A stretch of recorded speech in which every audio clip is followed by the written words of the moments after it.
పవన్ కళ్యాణ్ సభ ప్రారంభానికి ఎక్కడి నుంచో వస్తూ ఉన్నారు, చాలామంది పబ్లిక్ వస్తూ ఉన్నారు. వాళ్ళని అడిగి అసలు తెలుసుకున్న వాళ్ళు ఎక్కడి నుంచి వచ్చారు, అసలు దేనికోసం వచ్చారు ఏంటి కనుక్కుందాం. సార్ మీరు ఎక్కడి నుంచి వచ్చారు అసలు ఏంటి? నమస్తే సార్, నా పేరు శివాజీ, మాది పాడేరు నియోజకవర్గం గుత్తులపూడి సంతపల్లి గ్రామం అండి మాది. మేమందరూ కూడా జనసేన వీరాభిమానులు. పవన్ కళ్యాణ్ అంటే పిచ్చి అండి మాకు. పవన్ కళ్యాణ్ అనే వ్యక్తి నీతికి నిజాయితీకి మారు పేరండి. ఆయనకి వైసీపీలు దత్తపుత్రుడు అంటారు కదండి, ఆయన దత్తపుత్రుడు కాదండి, మా ఏజెన్సీ బిడ్డలకి దత్తపుత్రుడు. ఆయన మా ఏజెన్సీ బిడ్డల్ని దత్తత తీసుకున్న పుత్రుడు అనమాట. అలాంటి వీరోచితమైన మనిషి పవన్ కళ్యాణ్ గారు అండి. పవన్ కళ్యాణ్ గారు ఆయన సొంత డబ్బులే పేదలకు పంచిపెట్టే పనులు చేశారు. మనం ఇంతకుముందు కూడా చూసాం. ఒక మహిళకి బోర్ తీయడం కానీ, ఒక స్కూల్స్ కట్టించడం కానీ, వరదలు ఇలాంటి దానికి సహాయం చేయడంలో కానీ ఎప్పుడు ముందుంటారండి. అలాంటి వ్యక్తి రాజకీయాల్లో వచ్చారు, 100కి 100% స్ట్రైక్ సాధించగలిగారు అనమాట.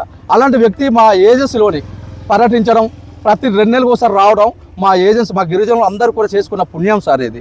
ఇలాంటి పుణ్యాన్ని ఇంకా జీవితంలో ఎక్కడ దొరకదు సార్. ఇంతకుముందు ఎందరో వచ్చారు, ఎమ్మెల్యేలు, ఎంపీలు, ముఖ్యమంత్రులు, ఉప ముఖ్యమంత్రులు ఉండేరు, కానీ ఎప్పుడు కూడా మా ఏజెన్సీలోనే ఇలా వచ్చేసి నక్సలైట్ ఏరియా కదండి, ఇలాంటి దగ్గర సాహసం చేయలేదు సార్.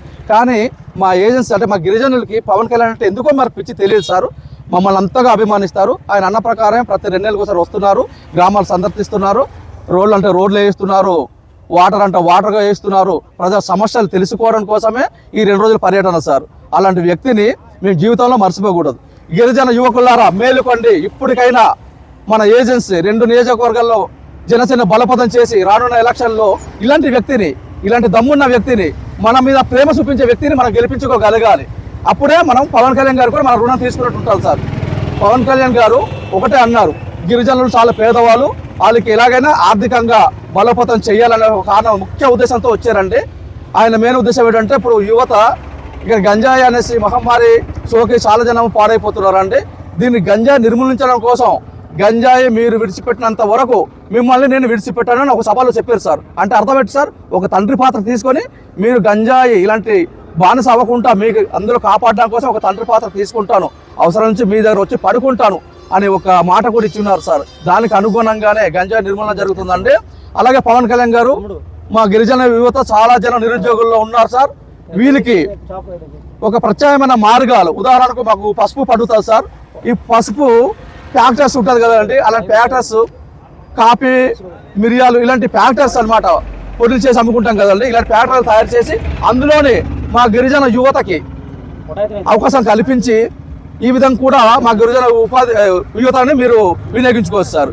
అలాగా మెయిన్గా మా గంజాయి మీ నిర్మూలన అవ్వాలంటే సారు మొన్న ఒక మాట ఇచ్చారు, పసుపులు, పిప్పలు, మిరియాలు, కాఫీలు, రాజమా చిక్కులు ఇలాంటి రేటు కొంచెం పెంచాలి సార్.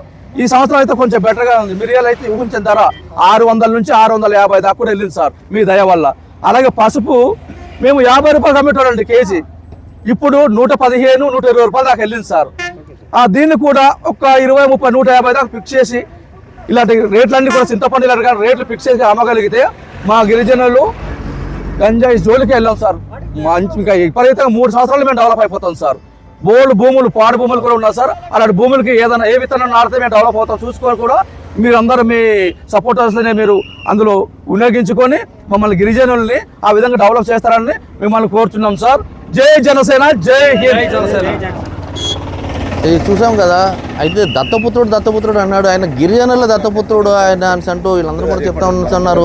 ఆయన చేయాల్సిన పనులు ఇంకా ఉన్నాయి. మా గిరిజనులకి ఆయన తండ్రి లాంటి వాళ్ళు అని అంటూ వాళ్ళు చెప్తా ఉన్నారు. కెమెరామెన్ జీవంతో సతీష్ నాయుడు, ప్రైమ్ న్యూస్, అరకు.